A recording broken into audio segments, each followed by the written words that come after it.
Bonjour. Aujourd'hui, on va parler d'une toute nouvelle façon d'évaluer l'intelligence artificielle. Une méthode qui, pour la première fois, laisse de côté les tests un peu théoriques pour mesurer ce qui compte vraiment, son impact concret sur l'économie. La question que tout le monde se pose, ou devrait se poser, est assez simple. Quand on lit qu'un modèle d'IA a battu un record, est-ce que ça a un lien, de près ou de loin, avec le travail quotidien de nos collaborateurs? Eh bien, le plus souvent, la réponse est non. Ces tests ressemblent beaucoup plus à des partiels de fac, à des QCM, qu'à la production d'un vrai rapport financier ou au lancement d'une campagne marketing. Et c'est justement ce fossé que la nouvelle étude GDPVAL vient combler. Alors, entrons dans le vif du sujet. L'idée derrière GDPVAL, elle est simple mais radicale.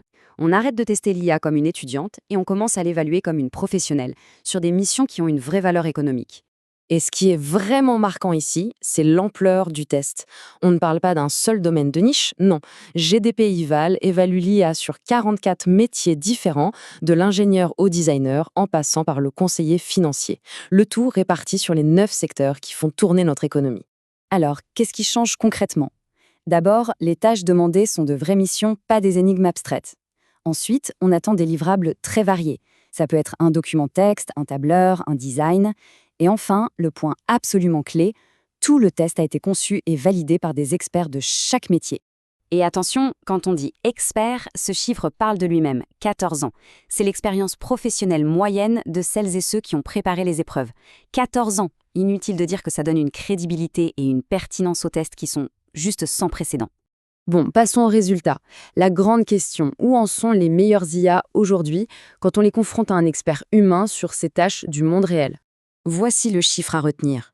Le meilleur modèle actuel, Claude Opus 4.1, produit un résultat qui est jugé aussi bon, voire meilleur, que celui de l'expert humain dans près de 48% des cas. On est donc quasiment à parité sur la moitié des missions professionnelles testées. C'est un seuil majeur qui est en train d'être franchi. Mais attention, il ne faut pas voir ça comme un classement ou un podium. L'étude montre surtout des spécialisations. D'un côté, GPT-5 est imbattable sur la précision et quand il faut suivre des instructions très complexes. De l'autre, Claude Opus 4.1 est bien meilleur sur tout ce qui est esthétique, la mise en forme. Le message pour un décideur, c'est que le bon outil dépend de la nature de la tâche. Et c'est là qu'on arrive au point le plus stratégique de cette analyse. Parce que le score d'aujourd'hui, au fond, n'est qu'une photo à un instant T. Ce qui est capital pour une organisation, c'est de comprendre le film, c'est-à-dire la trajectoire. Ce graphique, il est probablement le plus important de tous. Il montre que la progression des performances n'est pas du tout erratique. Au contraire, elle est remarquablement linéaire. La ligne de l'IA monte de façon constante et prévisible et elle se rapproche, mois après mois, du niveau de l'expert humain. C'est cette dynamique, cette vitesse de progression qui est le vrai signal. Ce qui nous amène à la question centrale, la nouvelle façon de voir les choses. La bonne question à se poser n'est plus quel est le score de l'IA, mais plutôt à quelle vitesse la frontière entre ce que fait un humain et ce que peut faire une IA est-elle en train de bouger. C'est ça le nouvel indicateur à piloter. Et très concrètement, qu'est-ce que ça veut dire pour maintenant? Ça signifie que même sans attendre une parité parfaite, une IA utilisée comme un copilote, supervisée par un humain, permet déjà de faire la plupart de ses tâches plus vite et à moindre coût. Les gains de productivité, ils sont déjà là, accessibles. Ce qui nous amène en la question finale. Une question qui n'est plus technique, mais purement stratégique.